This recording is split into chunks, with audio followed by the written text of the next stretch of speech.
Genshin Impact, for some reason, has decided that the game wasn't good enough, so they need to add Roblox into Genshin Impact. And that is exactly what this Miliastra Wonderland thing is looking like to me. And because I have done absolutely nothing with Miliastra Wonderland in the whole week and a bit it's been out, I figured I should probably jump in there and see what it's about. I doubt I'm really going to play it too much in the future, but I might as well give it a shot. The only thing I've done so far is create the mannequin with the very limited stuff I have access to at the moment. And if you give me access to creating a character, you best believe I'm going to try to replicate Rebecca from Cyberpunk Edgerunners. I do it in almost every game. I have the ability to create characters, which is why I would really like, really like, some custom hair choices, Genshin. Please, Genshin, that is like the one thing I have a problem with Miliastra Wonderland right now.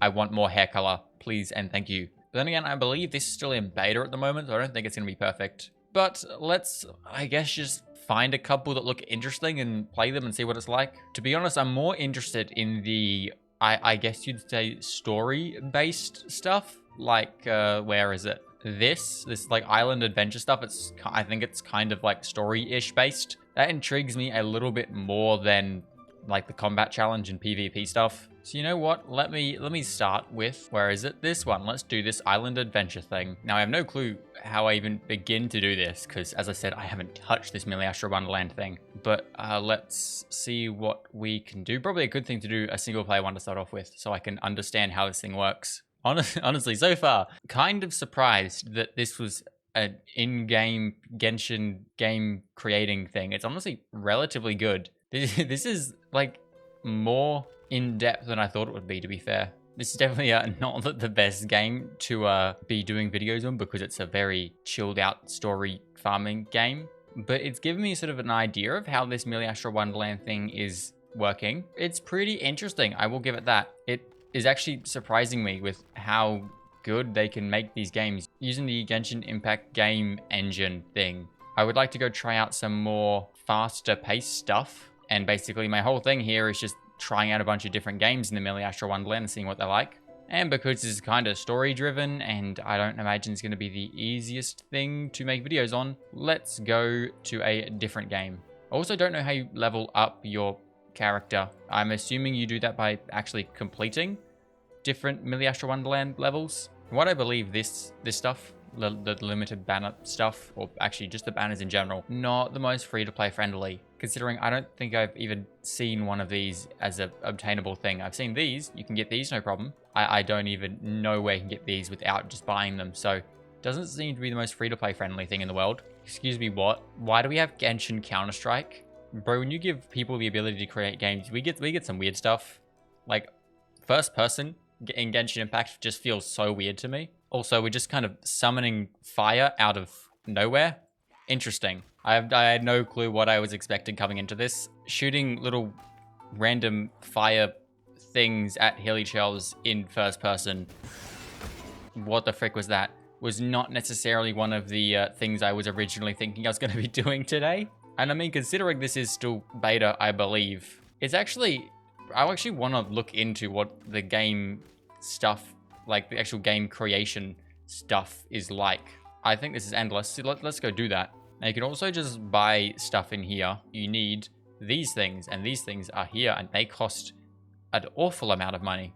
I mean, there are some pretty cool outfits, I will give them that. Like, they do look pretty cool. I just honestly can't see myself really getting mega into them, especially considering you have to pay for basically all of them. But I mean, we'll give it to Genshin. Having the ability to fully customize your own characters, it is pretty cool. Like, there are some very, very cool characters in here. Anyway, what I would like to look into is, I don't know where it is. This is what I'm looking for. I believe this is the game creation stuff. It is indeed. Okay. Now, I've had my fair share of game creation. I've messed around with Unity a little bit, kind of, and I've done some Scratch. Let's have a look here what we've got. I wanna see what kind of tools have they given us. Okay, so we got obviously just a bunch of random objects and stuff. I believe they did say for this like it's a no coding kind of thing. But oh my god, there is a lot of stuff on screen right now. I can imagine, given some time, some people are definitely gonna go pretty crazy with some stuff in here. And I also don't give it long before someone tries to recreate Minecraft. Because, I mean, like, where is it? Where are we? Here. That's pretty Minecraft looking to me. I don't quite understand how they do the coding side of things, like actually adding in story mode and all that coding stuff. I'm assuming that's probably somewhere in here. I need to learn the program if I want to actually mess around with doing some stuff in here, but it's definitely interesting.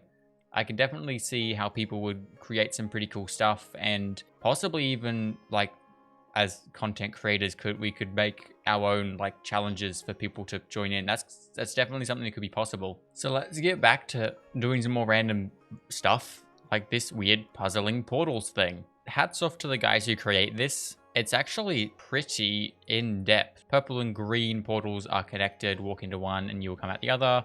Only one of those portals can exist each time. It's basically just Portal, the game Portal. Again, like the coding for just doing that, using Genshin Impact's coding stuff, probably is actually not the most easy thing in the world. So the guys who create this, pretty good job. I don't know what this game is, but it's Portal. So let's do some portaling. I don't think it gives you anything in terms of like actual game progression, in terms of like Genshin Impact base game. I think it is its own standalone thing though. Same with TCG. It's like its own standalone thing. Doesn't really relate to the game at all. But I mean, hey, if people want to be able to create their own games, which I know people do quite like the stuff they do every now and then where they can create their own levels. This is giving people full ability to do that, which is pretty cool. I've kind of stopped talking now because I'm trying to figure out what I'm meant to do. I have confused myself. Why do I always decide to do puzzle games when I'm no good at puzzle games? I'm pretty sure every time I've done one of these sort of games where you can play other games, I always pick puzzle games, and I'm garbage at puzzle games. But I think I'm getting somewhere. I think we're getting somewhere. Yes, we are indeed getting somewhere. I would like to be able to complete one of these levels properly, because I think that does give you the most amount of points to level up your Miliastra Wonderland level, which is, I believe, how you can actually level up the mannequin, which is something I do want to do because I wouldn't mind trying to see how the mannequin does damage-wise. Well, there we go. I think that is one. Is that one done, or is there more? No, there's more. Okay. Let me finish all of this because I want to actually finish a single level. Oh, wait, you can combine portals.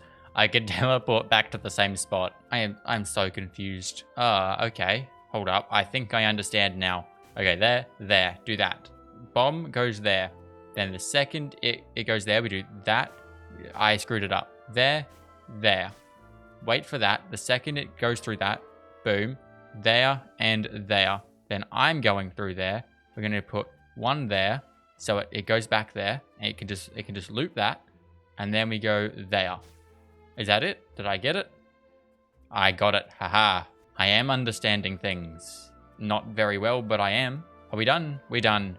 This so far has taken me almost half an hour. See, this is why I don't do these kinds of things, because I get stuck into random puzzle games that I don't really need to do. They're not really doing anything good for me, but I get stuck doing it, and now I'm confused, and I've spent half an hour doing this. What am I supposed to do? I need this thing to go somewhere. Where is that somewhere? We'll never know. This is going to be such an enjoyable video for you guys. It's just going to be me struggling. Purple, there. Did I get it? Oh, I think I got it. I believe that worked. Maybe. It did work. We have this now. That opens something. This brings us somewhere. This. We put that there. That unlocks that, and then we're not done yet, because I need to do more. Wait, now we're done. There we go. Oh, God. Why are puzzle stuff so confusing? You're telling me there's more? Okay, there's not more. Okay, there we go. I think that is the first one I did. It took me almost like 40 minutes. There we go. We have finished a single one of the Miliastra Wonderland stages, which has brought us up to level 3. Hell yeah. Now we get some free stuff from here. Awesome. We increase the Chronicle level again, so we can claim more stuff. Claim more stuff.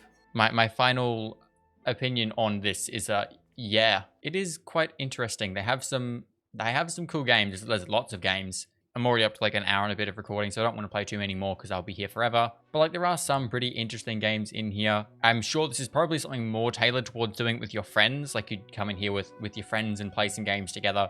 That sort of feels like what it's more tailored towards. But I mean, like, this puzzling portal stuff was actually quite fun. Like, they definitely have done a good job. But yeah, I don't know if I'm ever going to really get back into here. I might jump in randomly and just play some random other little maps or something. Or if in the future, which I'm almost guaranteeing you it's going to happen, they release like a full recreation of another game, I probably would jump in here and play that because that does sound kind of fun. But just the pre-made stuff at the moment, I mean, is interesting, but it definitely feels more like it's tailored towards playing with people. How do I leave Miliastra Wonderland? Let me leave. But yeah, for now, that's where I'm going to leave it. It is interesting. I don't think I'm going to play it too much, but it would definitely be something I'd mess around with in the future if we get some more interesting games in there. It does seem like you can do quite a bit of stuff, so this probably isn't the most exciting video you would have watched because it's just me struggling with random games for an hour long. Actually, not even games. It was one game. I struggled with one game for like an hour. But yeah, I'm going to leave it there. So I hope you guys did enjoy. If you liked the video, go check out the last video on my channel. And with that being said, I will see you all in the next one. Goodbye.